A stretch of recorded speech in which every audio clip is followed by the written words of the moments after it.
السلام علیکم۔ ہم ناول سٹارٹ کرتے ہیں حالم، جو کہ بہت خوبصورت ناول ہے۔ اس کا نیکسٹ پارٹ ہم سٹارٹ کر رہے ہیں۔ سلطنت محل میں دربار سجا تھا، تخت ابھی خالی تھا، البتہ درباریوں اور وزراء کی کرسیاں بھری تھیں۔ سب اکٹھے ہو چکے تھے۔ سلطان نے 3 روز بعد آج دربار بلایا تھا۔ ابھی تک اس کے بھائی کے قتل کی خبر عام نہیں ہوئی تھی، اس لیے دربار میں موجود لوگوں کے تاثرات نارمل تھے اور وہ معمول کی کارروائی نمٹانے آئے تھے۔ اگر کوئی شدید پریشانی کا شکار تھا تو وہ بندھارا مراد راجہ تھا۔ اس قلعے والے واقعے کے بعد آج سن باؤ سلطان سے ملنے آ رہا تھا۔ مراد اپنے ساتھ موجود فاتح سے دبی آواز میں مخاطب تھا۔ پچھلے 4 روز وہ چینی سفارتکاروں کے ساتھ مصروف رہا ہے۔ میرے آدمی اس کا تعاقب کرتے رہے ہیں۔ وہ نہ ملکہ سے ملا ہے نہ سلطان سے، یعنی ابھی تک اس نے سلطان یا ملکہ کو اس بارے میں نہیں بتایا۔ فاتح نے گہری سانس لی۔ مراد نے گھور کے اسے دیکھا۔ ہاں، کیونکہ محل میں بن بلائے آنا دشوار ہوتا ہے، مگر آج اس کے پاس موقع ہے وان فاتح۔ وہ سلطان سے ملے گا اور بھرے دربار میں بتائے گا کہ ہم نے کیسے اسے بنا قصور کے حراست میں لینا چاہا۔ وہ چینی سفیر ہے اور ہم اس کے ساتھ ایک سنگین زیادتی کے مرتکب ہو چکے ہیں۔ فاتح خاموش رہا۔ سیاہ قبا کندھوں پہ ڈالے، بازو پیچھے باندھے، وہ بظاہر پرسکون نظر آتا تھا، لیکن اندر سے وہ جانتا تھا کہ سفارتکاروں سے زیادتی کرنا قدیم زمانے میں بھی اتنا ہی بڑا جرم تھا جتنا کہ 2017 میں۔ اگر سلطان نے پوچھا تو ہم کیا جواب دیں گے؟ مراد کی پریشانی واضح تھی، مگر فاتح نے جواب نہیں دیا۔ وہ سامنے دیکھ رہا تھا۔ مراد راجہ نے اس کی نظروں کا تعاقب کیا۔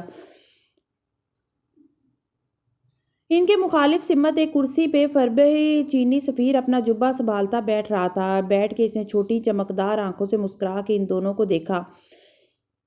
استہزائیہ مسکراہٹ اور فاتحانہ نظریں مراد راجہ کے اندر تک گڑ گئیں۔ اس نے تنفر سے رخ پھیر لیا۔ میں سلطان کو جواب دے دوں گا۔ فاتح نے خاموش نظروں سے وانگلی کو گھورتے ہوئے مراد سے کہا۔ غلط فہمی، غلط اطلاع، کچھ ایسا کہہ دوں گا، مگر سلطان آپ بے فکر ہیں اور جواب میرے اوپر چھوڑ دیں۔ مجھ پہ بھروسہ رکھے راجہ۔ اس کا انداز یقین دلانے والا تھا اور اس آدمی کا یہی انداز تھا جس پہ مراد راجہ دھیما پڑ جاتا تھا۔ اسے قدرے تسلی محسوس ہوئی۔ مرسل شاہ تخت پر برہجمان ہوا تو اس کے انداز میں ایک واضح بدلاؤ محسوس ہوتا تھا۔ وہ تکان کا شکار لگتا تھا۔ آنکھوں کے سیاہ ہلکے رت جگہوں کے غماز تھے۔ ایک بے گناہ انسان کی جان لینا ایسا گناہ تھا جو دھیرے دھیرے قاتل کے دل کا ایک حصہ بالکل مار دیتا تھا۔ بے چینی، پریشانی، خوف، احساس گناہ اور پھر بے حسی سے اپنے عمل کو درست کرنا، اس کی حالت ٹھیک نہیں لگتی تھی۔ مرسل شاہ کو غور سے دیکھتے ہوئے اسے بے اختیار اسرا یاد آئی تھی۔ وہ بھی آریانہ کے بعد ایسے ہی بدلی تھی، دھیرے دھیرے، راتوں کو ڈر جاتی تھی، نیند سے محروم، بے چین، خوفزدہ، جھنجھلائی ہوئی۔ اس نے سر جھٹکا اور توجہ دربار کی کارروائی پہ مرکوز کی۔ سب سے پہلے وانگلی کو بولنے کا موقع ملا تھا۔ دربار میں باادب سا سناٹا تھا اور وانگلی تخت کے زینوں کے سامنے کھڑا، ہاتھ باندھے، اپنے بادشاہ کا پیغام سلطان تک پہنچا رہا تھا۔ یہ معمول کی کارروائی تھی۔ فاتح دم سادے سننے گیا۔ مراد راجہ بھی کرسی پہ بے چینی سے پہلو بدل رہا تھا اور کچھ۔ وانگلی کو اپنا جواب اسے لکھوا کے مرسل شاہ نے رسماً پوچھا۔ وانگلی نے ہلکا سا توقف کیا، پھر سر جھکا دیا۔ نہیں آقا، بہت شکریہ۔ سر اٹھائے، ایک بے نیاز نظر مراد اور فاتح پہ ڈالی اور واپس اپنی کرسی کی طرف بڑھ گیا۔ مراد راجہ نے ایک گہری سانس خارج کی۔ اس کے تمام اعضاء کو پرسکون ہو کے ڈھیلے ہو گئے۔ اس نے نہیں بتایا، بہت خوب۔ وہ جانتا ہے کہ وہ مجھ سے معاملہ نہیں بگاڑ سکتا۔ مراد زیر لب مسکرایا، لیکن وان فاتح تعجب سے وانگلی کو دیکھ رہا تھا۔ یہ کیسے ہوا؟ وانگلی نے شکایت کیوں نہیں لگائی؟ اس کے پاس بہترین موقع تھا۔ کیا وہ ڈر گیا یا اس نے رحم کھایا یا کوئی تیسری بات تھی؟ وہ الجھ گیا۔ تالیہ کے کمرے کا ماحول اس شام بھی ویسا ہی تھا، ویران، مایوس، اندھیر۔ دربار نے دروازہ کھولا اور فاتح اندر داخل ہوا تو دیکھا وہ پلنگ پہ ٹیک لگائے بیٹھی تھی۔ بال گول مول سے بندھے تھے اور چہرے پہ بے رونقی تھی۔ سامنے مسہری پہ ایڈم بیٹھا تھا، بیساکھی اپنے پہلو سے لگا رکھی تھی، کرتے پاجامے میں ملبوس، نحیف اور لاغر سا لگتا تھا۔ آنکھوں میں زمانے بھر کی نقاہت تھی۔ تم نے بتا دیا تالیہ کو جو مجھے بتایا تھا؟ فاتح نے اندر داخل ہوتے ہوئے پوچھا۔ دونوں نے نظریں اٹھا کے اسے دیکھا۔ دونوں اتنے بیمار اور نحیف لگتے تھے کہ چونکتے بھی نہیں تھے، بس آہستہ سے نظروں کا رخ موڑتے تھے۔ جی، تالیہ نے سر ہلایا۔ بابا کے پاس چابی نہیں ہے، نہ ہی اسے بنانے کا طریقہ ہے۔ انہوں نے ہمیں ایک اور دھوکہ دیا ہے۔ کوئی نئی بات نہیں ہے؟ مراد راجہ صرف مجھے مارنا چاہتے ہیں۔ ایڈم نے مایوسی سے سر جھکا دیا۔ ان کا کہنا ہے کہ میں عام ہوں، مجھے خاص لوگوں میں نہیں رہنا چاہیے۔ فاتح کمرے کے وسط میں کھڑا تھا، کمر پہ ہاتھ باندھے۔ اس نے ترہم سے باری باری ان دونوں کے چہرے دیکھے۔ جب میں نے کہا ہے کہ تم دونوں کو واپس لے جاؤں گا تو اتنے مایوس کیوں ہو؟ دوا کے اجزائے ترکیبی مکمل ہے۔ میں ابھی راجہ سے کہتا ہوں کہ ہمیں دوا بنا کے دیں، تاکہ کم از کم تم میں سے ایک کی بیماری تو ختم ہو۔ پھر تالیہ کو افسوس سے دیکھا۔ وہ ابھی تک بستر سے نہیں نکلی تھی۔ اور تم اب اپنا فیصلہ نہیں بدلو گی، ہے نا؟ تالیہ نے نظریں جھکا دی۔ فاتح کے چہرے پہ ناراضگی اتری۔ اس روز تم نے مجھے کہا تھا کہ میں تمہیں واپس لے جاؤں۔ وہ جذبات کے زیر اثر کہا تھا کیا؟ تالیہ نے جھکے سر کے ساتھ نفی میں گردن ہلائی۔ میں واپس جاؤں گی، میں اپنے فیصلے پہ قائم ہوں، لیکن بھیگی نظریں اٹھائیں۔ وہ میں کس منہ سے خود کو بے گناہ کہوں گی؟ میں کیسے کہوں گی میں نے اسرا کو نہیں مارا جبکہ میں نے ایک بچے کو اس نے لب کاٹے؟ وہ ایک دوسری دنیا کا مسئلہ ہے تالیہ، جب ہم وہاں جائیں گے تو اس کو حل کریں گے۔ ابھی کے لیے وہ آگے آیا اور اس کے پلنگ کے کنارے رکا، پھر غور سے اس کی آنکھوں میں دیکھا۔ تم نے اپنے بابا کو یہ یقین دلانا ہے کہ تم کہیں نہیں جا رہی؟ تالیہ نے چونک کے اسے دیکھا۔ یعنی ایک جادوگر کو کون کرنا ہے؟ فاتح نے اس بات میں گردن ہلائی۔ اپنی بہترین اداکاری جاری رکھو، سلطان سے شادی پہ اعتراض نہ کرو، ظاہر ہے کہ تم یہاں خوش ہو۔ مراد راجہ کو شک نہیں ہونا چاہیے، وہ انگریزی میں کہہ رہا تھا۔ یہ زبان ان کی گفتگو کو بھرے مجمع میں بھی خفیہ رکھنے کے لیے کافی تھی۔ تالیہ نے دھیرے سے گردن ایڈم کی طرف موڑی۔ تم نے بنگالی املاؤں میں جھوٹ کیوں لکھا؟ میں نے آپ کو پہلے بھی بتایا، میں نے ابھی تک کچھ نہیں لکھا کیونکہ مجھے سرکاری طور پر سلطان کے بھائی کے مرنے کی اطلاع نہیں ملی، نہ ہی آخری شرط کے پورے ہونے کی۔ ایڈم کبھی جھوٹ نہیں لکھے گا۔ اور وانگلی کے قلعے کے بارے میں کیا لکھا ہے؟ مجھے کیا معلوم وانگلی کے قلعے کا کیا قصہ ہے؟ سرکاری طور پر مجھے کوئی اطلاع ملی ہی نہیں۔ کیا وانگلی نے آپ کی شکایت کی ہے؟ تالیہ کو یاد ہے ایک دم اٹھ بیٹھی۔ نہیں، اس نے کچھ نہیں کہا۔ فاتح بازو سینے پہ لپیٹے سامنے کھڑا کچھ سوچنے لگ گیا تھا۔ کیا مطلب؟ اس کے پاس بہترین موقع تھا، یہی تو میں سوچ رہا ہوں کہ وانگلی نے وہ قصہ کیوں چھپایا، حالانکہ اب تک وہ اس شے کو قلعے سے غائب کر چکا ہوگا۔ کیا وہاں کچھ ایسا نہ تھا جو مشکوک ہو؟ ایڈم نے سوچتے ہوئے پوچھا۔ نہیں، وہاں صرف آگ جلانے کا سامان تھا، ہو سکتا ہے اس سامان میں کچھ ہو۔ نہیں ایڈم، اس میں کچھ نہیں تھا۔ وہ بیزار ہوا۔ ہر گزرتے دن کے ساتھ ذہنی دباؤ بڑھتا جا رہا تھا۔ کیا معلوم زمین میں کچھ دبایا ہو یا دیواروں میں چن دیا ہو۔ وہ اب بالکل سیدھی ہو کے بیٹھ چکی تھی۔ ایڈم نے بھی کمر سیدھی کر لی تھی۔ کمرے کا ویران ماحول دھیرے دھیرے بدل رہا تھا۔ فضا میں کچھ ایسا در آیا جو اتنے دن سے وہاں نہ تھا۔ دلچسپی کا عنصر، مما حل کرنے کی خواہش۔ اتنا وقت نہیں ملا مگر زمین پہ گھاس تھی۔ وہ بے چینی سے دائیں بائیں ٹہلنے لگا۔ کوئی سرا تھا جو ہاتھ نہ آتا تھا۔ کیا معلوم ایڈم کی سوئی وہیں اٹکی تھی۔ آگ جلانے کے سامان میں کچھ ہو۔ نہیں ایڈم، 15ویں صدی کے ملاقہ میں آگ جلانے کا سامان عام چیز ہوتی ہے۔ That's it.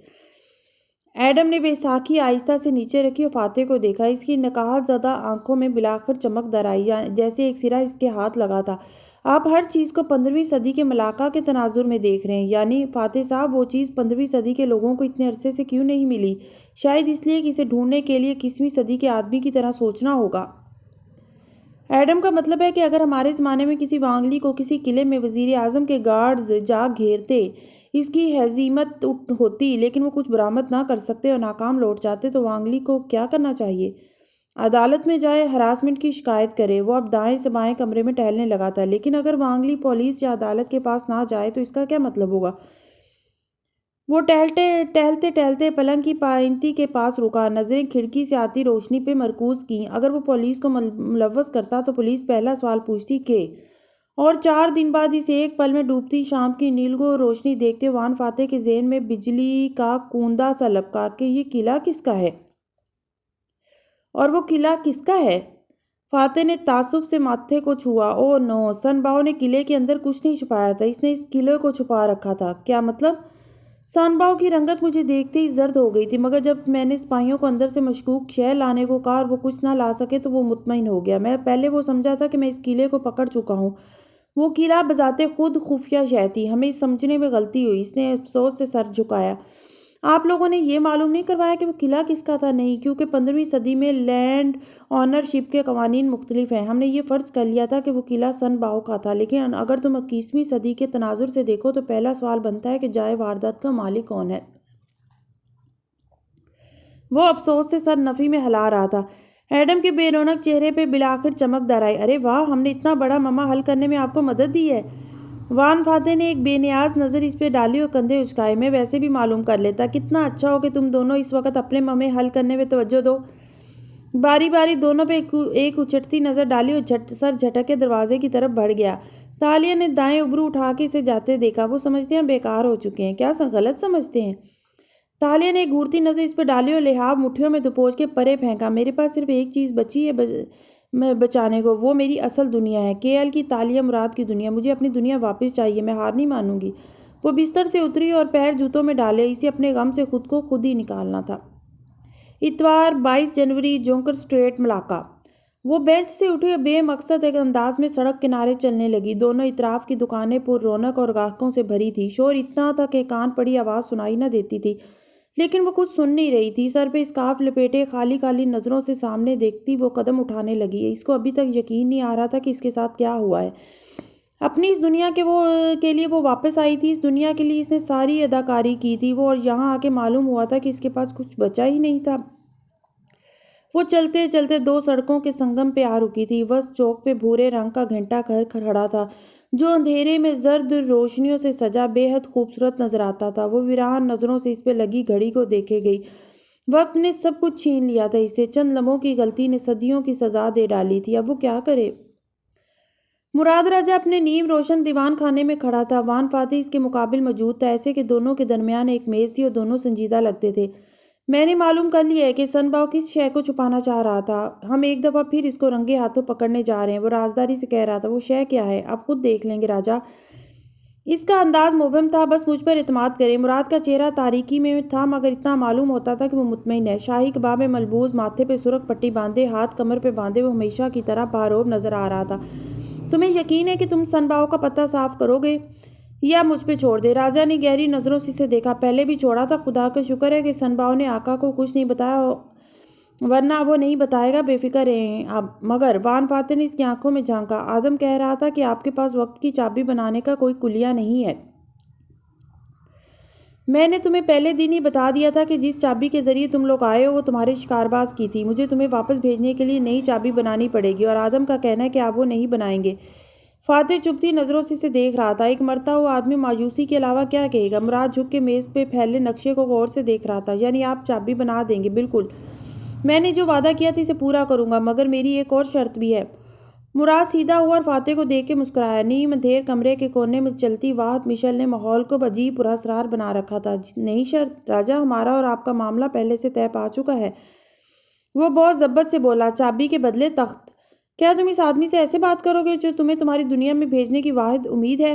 فاتح نے تلخ کھونٹ حلق سے نیچے اتارا۔ آپ شرط بتائیں۔ تم نے میری بیٹی سے خفیہ طور پر نکاح کیا تھا، اس کی ایک نقل یان صوفو کے پاس تھی، باقی دونوں نقول شہزادی تاشا تمہارے پاس تھی۔ مجھے تمہاری نقل چاہیے۔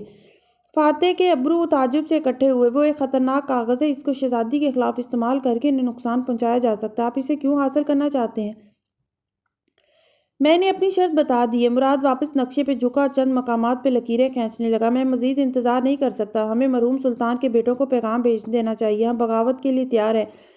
میں تخت پہ بیٹھوں گا تو تمہیں چابی ملے گی۔ مگر فاتح نے بدک ضبط کر کے آواز دھیمی کی، مگر راجہ، ہماری ساری سودا بازی آدم کی دوا کے لیے تھی۔ میں نے آپ سے کہا تھا کہ میں 1 ماہ کی میعاد میں آپ کے لیے کام کروں گا اور آپ کو تخت کے قریب لے جاؤں گا۔ آپ فوراً سلطان نہیں بنیں گے، پہلے مرحوم سلطان کے بیٹے تخت پہ قابض ہوں گے، پھر ان کو ہٹانے میں کچھ وقت لگے گا، اس کے بعد آپ سلطان بنیں گے، جبکہ آدم اور مجھے واپس جانا ہے۔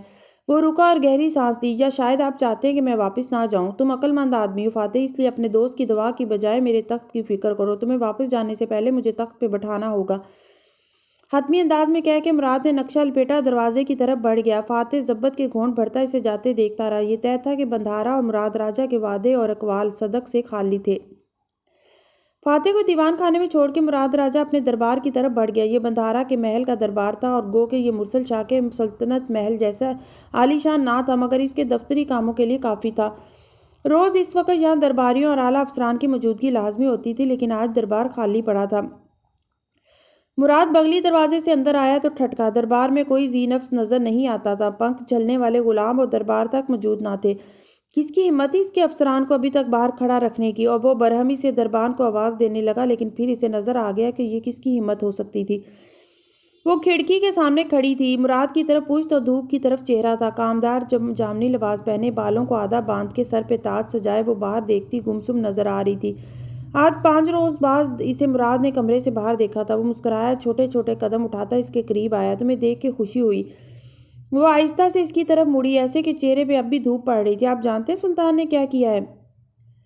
اس کا انداز کسی بھی تاثر سے خالی تھا۔ مراد نے نرمی سے اس کے کندھوں پہ ہاتھ رکھا۔ میں جانتا ہوں، تم اس بچے کی موت سے، ہماری دنیا میں ایک کہاوت بولی جاتی ہے بابا، کہ پہلا تاثر آخری تاثر ہوتا ہے۔ وہ اس کی آنکھوں میں جھانکتی مسکرا کے گویا ہوئی۔ مرسل شاہ کے بارے میں میرا پہلا تاثر یہ تھا کہ وہ ایک کم عقل، عیاش اور بے حصہ آدمی ہے۔ 5 دن پہلے مجھے معلوم ہوا کہ وہ شاطر اور شفاق بھی ہے۔ اسی غم نے مجھے گرا دیا، لیکن میں غلط تھی۔ میرا پہلا تاثر درست تھا، وہ شفاق اور شاطر ہے، وہ شفاق ہو سکتا ہے، شاطر نہیں۔ مراد کے ہاتھ دھیرے سے اس کے کندھوں سے ہٹے۔ اسے معلوم تھا تالیہ کے اگلے الفاظ کیا ہوں گے۔ شاطر پن اس میں کسی اور نے ڈالا ہے۔ تاشا